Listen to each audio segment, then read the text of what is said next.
Hi friends, ಎಲ್ಲರಿಗೂ ನಮಸ್ಕಾರ. ರವಿಚಂದ್ರಿಕಾ ಕಿಚನ್ಗೆ ಸ್ವಾಗತ. ಇವತ್ತಿನ ರೆಸಿಪಿ ಏನಪ್ಪ ಇದು ಹಿಂಗೆ ತೋರಿಸ್ತಾ ಇದ್ದಾರೆ ಅಂತ ಅಂದ್ಕೊಂಡಿದ್ದೀರಾ? ಬನ್ನಿ, ತುಂಬ ಟೇಸ್ಟಿಯಾಗಿ ಒಂದು ಒಳ್ಳೆ ಸ್ವೀಟ್ನ ತೋರಿಸ್ತಾ ಇದ್ದೀನಿ ನಿಮ್ಮ ಮುಂದೆ. 1 ಲೀಟ್ರ್ ಹಾಲು ತೊಗೊಂಡಿದ್ದೀನಿ. ಇದು ಏನಪ್ಪ ಅಂದರೆ, ಫಸ್ಟು ಎಮ್ಮೆ ಕರು ಹಾಕಿರುತ್ತಲ್ಲ, ಆ ಕರು ಹಾಕಿದ ದಿನ ನಾವು ಹಾಲು ಕರ್ಕೊಂಡಿರ್ತೀವಲ್ಲ, ಫಸ್ಟ್ನೇ ಹಾಲು, ಆ ಹಾಲನ್ನ ತೊಗೊಂಡಿದ್ದೀನಿ.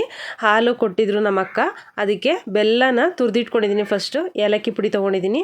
ಹಾಲು ನೀವು ಮಾಮೂಲಿ ಮನೇಲಿ ಎಮ್ಮೆ ಹಾಲಿದ್ರೆ ಅದನ್ನು ತೊಗೋಬೋದು, ಅಲ್ಲಿ ಸಿಗಲ್ಲ ಅಂತ ಹೇಳ್ಬಿಟ್ಟು ನಾನು ಅದೇ ಫಸ್ಟು ಹಾಲು ಏನಿರುತ್ತೆ ಅದನ್ನು ಇಸ್ಕೊಂಡು ಅದ್ರ ಜೊತೆಗೆ ಮಾಮೂಲಿ ಪ್ಯಾಕೆಟ್ ಹಾಲನ್ನ ತೊಗೊಂಡಿದ್ದೀನಿ.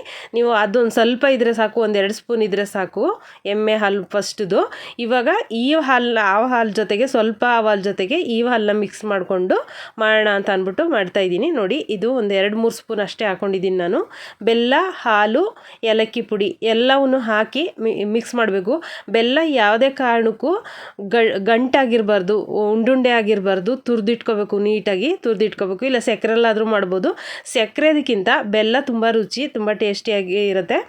ಈಗ ನೋಡಿ, ಈ ಹಾಲು ಒಳಗಡೆ ಇರೋ ಬೆಲ್ಲನ ಇನ್ನೂ ಕೂಡ ನೀಟಾಗಿ ನಾವು ಕೈಯಿಂದ ನಾದ್ಕೋಬೇಕು. ಈ ಥರ ಬೆಲ್ಲ ಏನಾಗುತ್ತೆ ಅಂದರೆ ಅಡೀಲಿ ಕುತ್ಕೊಂಡ್ಬಿಡುತ್ತೆ ಹಾಗೇನೆ, ಅದಕ್ಕೋಸ್ಕರ ನಾವು ಈ ರೀತಿ ನಾದ್ಕೋಬೇಕು. ಇವಾಗ ನೀರನ್ನ ಕಾಯಕ್ಕಿಟ್ಟಿದ್ದೆ. ಒಂದು ಕುಕ್ಕರಲ್ಲಿ ಕೆಳಗಡೆ ಏನಾದರೂ ಬೇಕಾದರೆ ಪಾತ್ರೆನೇ ಏನಾದರೂ ಸ್ಟ್ಯಾಂಡ್ ಇಟ್ಬಿಟ್ಟು ನೀವು ಇಡ್ಬೋದು. ನಾನಿಲ್ಲಿ ವಿಸಿಲ್ ಮಾಡೋಣ ಅಂತ ಅಂದ್ಬಿಟ್ಟು ವಿಸಿಲ್ ಮಾಡ್ತಾಯಿದ್ದೀನಿ. ಇಲ್ಲಾಂದರೆ ನಾವು ಇಡ್ಲಿ ಯಾವ ರೀತಿ ಸ್ಟೀಮಲ್ಲಿ ಬೇಯಿಸ್ತೀವೋ ಅದೇ ರೀತಿ ನಾವು ಬೇಯಿಸಬೇಕು.